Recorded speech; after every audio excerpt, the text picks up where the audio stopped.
Muito bem, minha gente, sejam todos muito bem-vindos ao Papo de Redação desta terça-feira aqui na Rádio Folha FM 100.3, na Rádio 94.7 de Bonfim, também no canal da Folha no YouTube e no portal folhabv.com.br. Aqui quem fala com vocês é o Lucas Luquezzi para comandar e repercutir as principais notícias do dia aqui no Grupo Folha de Comunicação. De novo falando sobre o ex-senador Telmário Mota, agora as últimas informações sobre a prisão do ex-senador. Daqui a pouco a gente tem a fala da defesa. Eu conversei hoje com a defesa do ex-senador Telmário Mota. Já já a gente fala sobre o que a defesa disse a respeito do que tem sido falado, a respeito do que tem sido alegado, né, pela Polícia Civil, a respeito da investigação que o aponta como o mandante do assassinato de Antônio Araújo de Souza, a mãe da filha de 18 anos dele. Já já a gente fala dessa história. E a gente fala de trânsito também, né? A gente infelizmente tem acompanhado muitos acidentes de trânsito, acidentes gravíssimos que têm ceifado a vida de muita gente aqui no estado de Roraima, aqui em Boa Vista. E também concurso público da Guarda Civil Municipal de São João da Baliza. Já já a gente fala também sobre isso.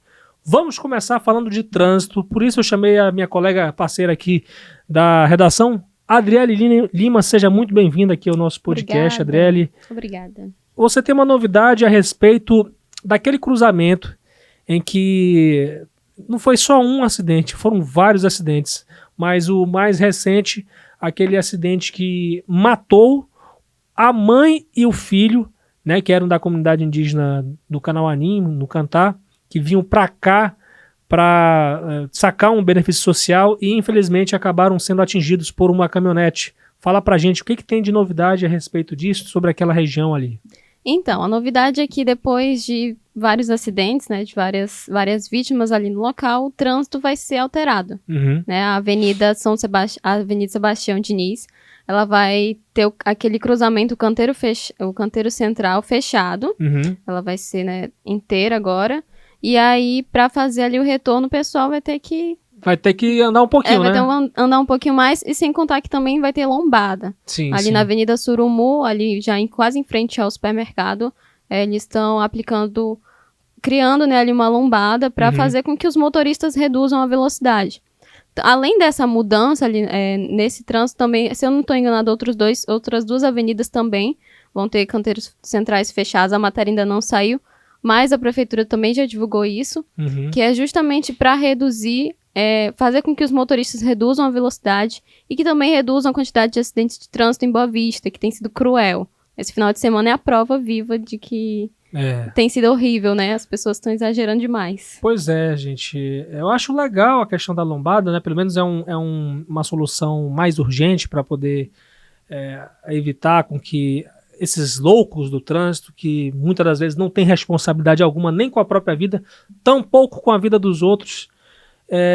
Não estou dizendo que isso é uma regra. Claro, tem situações, né? Um acaba sendo imprudente, um acaba sendo mais imprudente que o outro e tudo mais. Realmente o nosso trânsito nos deixa triste. E você, Adriele, como condutora, como pedestre, qual é a sensação que você tem sobre o trânsito de Boa Vista? Você se sente segura? Nem um pouco. Nem um pouco. Acho que todas as vezes que eu chego aqui na redação, eu chego falando, gente, o trânsito tá um caos. Eu simplesmente não gosto de dirigir de manhã cedo, o horário de pico, porque é muito movimentado. O pessoal não dá seta, o pessoal corta muito rápido os outros carros, e tem os ciclistas, e tem pedestre. É uma agitação, assim, que às vezes... Os motociclistas também. Tem os motociclistas também, que a gente falta explodir a cabeça de tanto prestar atenção, porque você não dirige só por você, né? Sim. Você também tem que dirigir pelo outro. Então, de tanto prestar atenção, você acaba se estressando. É verdade. É muito chato. Você já chegou a xingar alguém? Não tá? Com certeza. Toda hora, todo dia, toda vez que eu estou na frente do volante, eu tô reclamando das pessoas. Olha, é difícil lidar com o ser humano. No trânsito, eu acho que a nossa raiva, ela se aflora. Você tem essa impressão também? Uhum. Eu sou uma pessoa muito tranquila, você sabe. Aqui dentro eu sou a que menos conversa na redação. Mas no trânsito não tem como. Não tem como eu não me estressar, não soltar um palavrão, mesmo não querendo. É na flor da emoção ali, porque é como se fosse uma forma de você, sabe, extrapolar pra não causar nada pior. Sim, sim. Já me livrei de poucas e boas aqui. Olha, eu já tenho uns 4 anos, mais ou menos, que eu não me envolvo em acidentes de trânsito. Eu sou humano, gente. Você já se envolveu em acidente de trânsito, Adriele? Já, mas eu fui batida. Eu fui foi a batida, vítima, né? da situação. Eu já bati, já fui a vítima, mas como vítima não foi nada de tão grande, né? De tão danos materiais gigantes. Somente tantos materiais. Realmente, eu causei danos, mas assim, esses momentos que eu me envolvi em acidente realmente fizeram eu refletir muito, né? Redobrar ainda mais a atenção, né? Eu tenho até uma suspeita que falta se confirmar em diagnóstico que eu tenho um déficit de atenção. Então, assim, quando você tem essa suspeita, você realmente tem que fazer o esforço máximo para que ter atenção realmente, né? No trânsito e tudo mais. Uma coisa que eu digo, Adriele, não adianta, na maioria das vezes, cara, não adianta você discutir. Na verdade, não adianta de forma alguma você discutir com a pessoa, porque não vale a pena, cara. As pessoas, a gente não sabe, infelizmente, no dia de hoje, quem são as pessoas que a gente está discutindo, né? Se a pessoa tá armada, sabe? Se a pessoa tá num dia péssimo e tudo é uma incógnita. Olha, na única experiência que eu tive, né, de acidente de trânsito, eu me mantive até tranquila, sabe? Eu fui muito incisiva, eu só apenas cobrei o que eu tinha que cobrar, eu tinha que pegar o contato, eu tinha que conversar e manter a calma. Foram só danos materiais, tinha a minha família dentro do carro, mas foram só danos materiais mesmo, ninguém saiu machucado. Mas, assim, eu fui bem tranquila, a causadora do acidente também foi tranquila. Então, assim, a minha experiência foi até de boa, mas eu já vi casos, e casos aqui em Roraima também já houveram muitos, de briga, né, após um acidente, então é complicado mesmo. Eu acho que a dica gente, o que a gente sempre tem que falar é manter a calma, né? Apesar da situação, nesse caso, quando é uma coisa menos grave, né? Evidentemente que quando acontece uma coisa grave, a gente nunca sabe a nossa reação, né? Então, até a gente poder lidar com uma situação como essa, realmente a gente acaba se descobrindo. Você já brigou no trânsito, Lucas? Eu acho que já sim, várias vezes, só que hoje eu tô numa fase muito tranquila, Adriele, tô numa fase muito tranquila mesmo, assim, eu nem buzino, pra ter uma ideia, uma coisa que me irrita aqui no trânsito de Boa Vista é buzinar. Buzina aleatória, né? É buzinar aleatoriamente. Gente, as pessoas buzinam, parece que é um lazer no trânsito. Você... mete o que te irrita no trânsito, Adriele? Lucas, a seta. Assim, eu não leio o pensamento das pessoas, então, assim, é interessante que quem tá na frente, quem tá atrás, dê a seta. É simples, gente, é só abaixar ou levantar, né? Mas isso me estressa tanto, de tal forma, porque, assim, eu poderia reduzir, eu tenho que reduzir a velocidade se você dá a seta, né? Eu evito um engavetamento com outro carro que pode estar vindo atrás de mim. Então, tudo depende da sinalização da pessoa. Eu não sei pra onde você vai, mas se você sinalizar, eu evito, já reduzo a minha velocidade, já me mantenho atenta, sabe? É só a sinalização. Se a pessoa desse a seta, eu estaria feliz. Não, com certeza, pelo amor de Deus. Agora aqui, o que me dá raiva também é você ultrapassar pela direita. Você, às vezes, você tá meio desatento, né? Aí você vai pela direita, aí, de repente, um motociclista passa na tua frente. Né? Teve uma vez que eu tava entrando na garagem, e dobrando, tava dando seta, como eu sempre dou seta quando eu vou dobrar pra entrar na garagem, o motociclista passa na minha frente, sabe? E assim, eu acho que as pessoas, elas não têm amor próprio, tá um pouco dos outros, né? É lamentável, eu acho que tudo isso tem que ser observado, minha gente, né? A gente tá vivendo um momento muito sério. Nessa semana foram muitos acidentes gravíssimos, envolvendo bebida, alta velocidade, sobretudo desatenção e irresponsabilidade, né? Em resumo, irresponsabilidade, né, gente? Porque quando você bebe, você realmente perde a sua atenção, né? Então, assim, quando você está embriagado, como foi o caso do Fernando, né? Que está agora, inclusive, o juiz negou um pedido de habeas corpus dele para transferir ele da penitenciária agrícola para o comando da capital, né? O comando de policiamento da capital, no caso desse aí, ele, pelo menos aquelas informações que vêm chegando a mim, ele está disposto a colaborar com a justiça, né? Porque é uma situação que deixou ele muito mal, né? E, cara, infelizmente, né, aconteceu uma situação como essa, que 2 vidas foram perdidas. Agora, quantas pessoas, minha gente, terão que ser perdidas por conta dessa falta de atenção, por conta de dirigir embriagado? Fica a reflexão aqui, tanto para mim, quanto para Adriele, quanto para todo mundo que está ouvindo e assistindo a gente aqui no Papo de Redação. Exatamente. Obrigado, Adriele, pelas informações. De nada, eu acho que foi meio que um desabafo, né, pra gente aqui, né? Foi quase. Um alívio. Um abraço para você. Abraço. Seguimos aqui o Papo de Redação, falando agora sobre a prisão do ex-senador Theomário Mota, como eu tinha prometido, né? Vou contextualizar desde o início, né? Eu sei que você está bombardeado de informações sobre a prisão do ex-senador. Vamos começar da noite de segunda-feira. A Polícia Militar de Goiás prendeu o ex-senador Theomário Mota na noite dessa segunda-feira em Nerópolis, na região metropolitana de Goiânia, que é a capital de Goiás, após ele ter ficado foragido. O político é acusado de ser o mandante do assassinato de Antônia Araújo de Souza, de 52 anos. A vítima, vale ressaltar, ela é mãe de sua filha de 18 anos, que o acusou de estupro às vésperas das eleições de 2022. A morte da mulher aconteceu 3 dias antes dela ser ouvida sobre esse mesmo processo, né, de acusação de estupro por parte do senador. O ex-senador foi encontrado sozinho dentro de um carro e não reagiu à prisão. A PM de Goiás realizou as diligências e cumpriu o mandado de prisão em uma residência onde ele estava. A Polícia Civil de Goiás informou que a prisão foi feita após troca de informações entre a delegacia de Nerópolis e a PM daquele estado. A delegacia do município foi a responsável pelos procedimentos de praxe, de trâmite do custodiado e ainda a comunicação ao juízo competente, no caso, a Justiça de Roraima.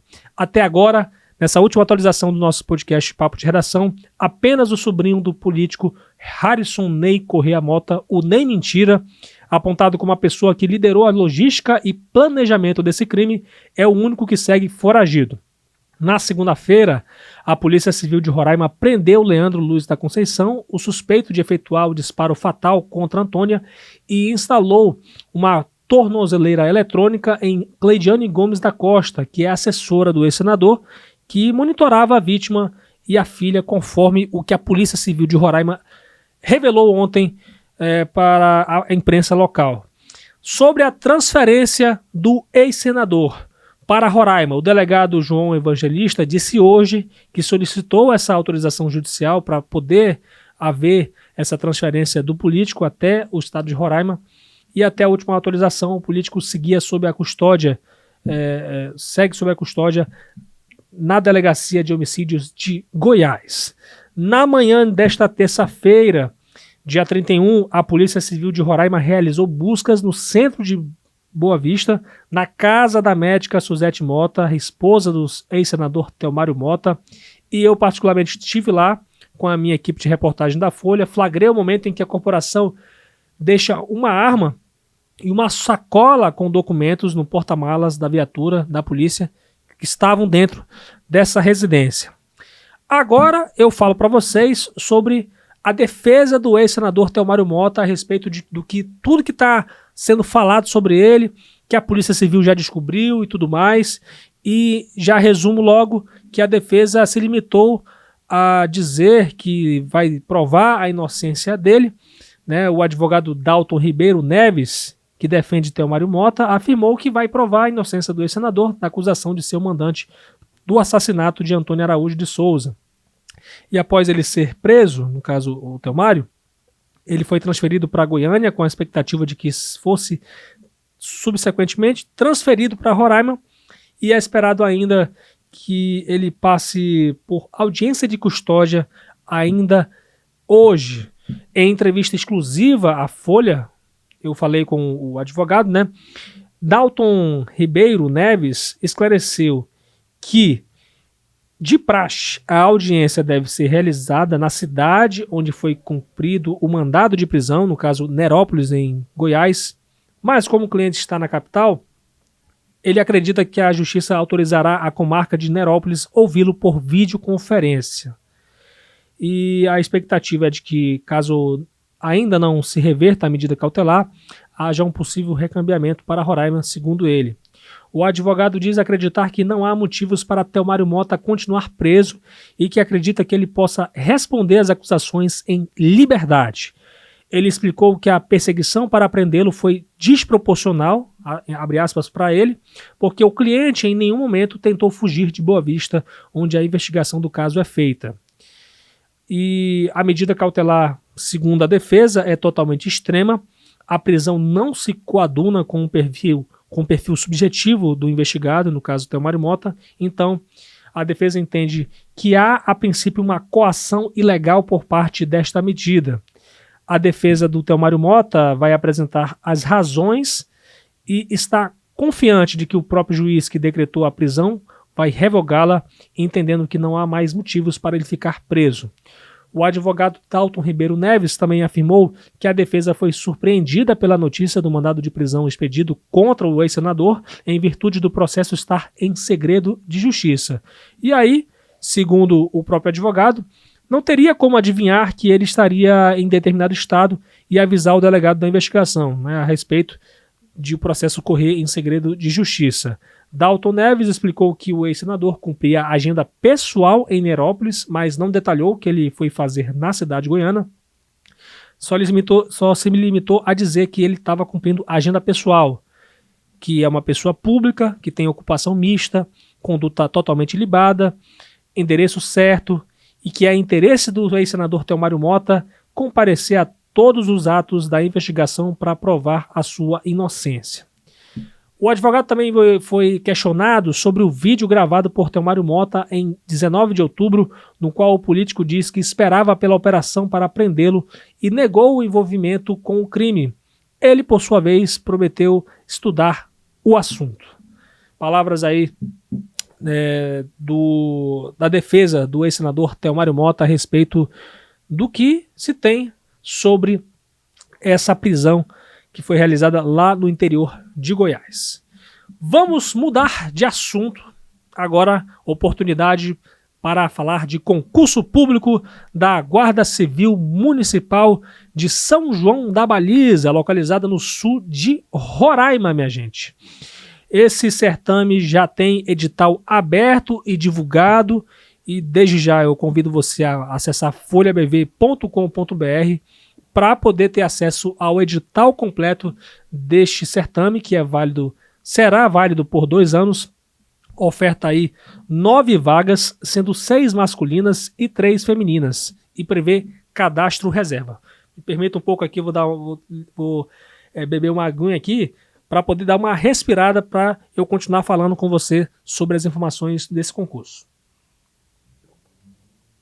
Então, minha gente, uma das atribuições do Guarda Civil Municipal é zelar pelos bens, equipamentos e prédios públicos municipais. O salário que esse concurso está ofertando é de R$ 1.357,53 para a jornada de trabalho de 40 horas semanais. O vencimento mensal tem acréscimo de 30% do servidor do adicional de periculosidade, o que aumenta a remuneração bruta para R$ 1.764,79. O servidor ainda poderá receber adicional noturno e auxílio alimentação. Os guardas poderão trabalhar normalmente por 40 horas semanais ou regime de escala de plantões de 12 horas de trabalho por 36 horas de descanso, dependendo das exigências e peculiaridades do serviço. As inscrições já começaram e seguem até às 8 da noite de 30 de novembro, exclusivamente pelo site da banca organizadora roraimense NTCS. Anote o site ntcs.com.br/concurso. A taxa de inscrição custa R$ 140 e dos requisitos para participar do certame é ter 18 anos no mínimo e nível médio completo. O certame será dividido em 2 fases e a primeira inclui prova objetiva de conhecimentos teste de aptidão física, avaliação psicológica e apresentação de exames médicos. A segunda inclui investigação social e curso de formação profissional. A prova objetiva está marcada para 10 de dezembro de 2023. O resultado final de todas as etapas será divulgado nos dias 3 e 4 de maio de 2024. O certame será homologado no dia 6 do mesmo mês. E aqui, o concurso público chega depois de uma polêmica que a Prefeitura de São João da Baliza foi acusada de ter, no caso, nomeado servidores da Guarda Civil Municipal sem concurso público. A gente, na época, foi apurar essa situação e a Prefeitura explicou que, na verdade, vigias viraram guardas municipais patrimoniais e passaram a compor o quadro da nova GCM. O Ministério Público de Roraima chegou a recomendar a anulação do ato. Então, essas são as informações que foram divulgadas de forma exclusiva aqui pelo Grupo Folha de Comunicação, até porque eu recebi uma mensagem de um seguidor do Papo de Redação que queria informações a respeito desse concurso público, né? Quero agradecer aqui ao perfil Carreira Policial que procurou a gente para poder saber mais a respeito disso, e a gente aqui, com exclusividade, estamos divulgando o concurso público da Guarda Civil Municipal de São João da Baliza com 9 vagas. Então, atente, estude e participe aí se você tem interesse em disputar essas 9 vagas. Bem, minha gente, esse foi o Papo de Redação desta terça-feira, dia 31 de outubro de 2023. Muito obrigado pela sua companhia. Aqui quem falou com vocês foi o Lucas Luquezzi, e agradecimentos especiais aí à edição de Fabiano Lopes e o apoio técnico de Rio Herrera, John Hudson, Aduan Figueiredo. Convoco vocês a seguir as nossas redes sociais da Folha BV no Twitter, Instagram e Facebook, @FolhaBV. Tem a minha rede social também, @LucasLuquezzi, LUCKEZE, para você poder bater um papo, enviar a sua sugestão de matéria ou de entrevista aqui no Papo de Redação. Muito obrigado, minha gente. Até amanhã, se Deus quiser.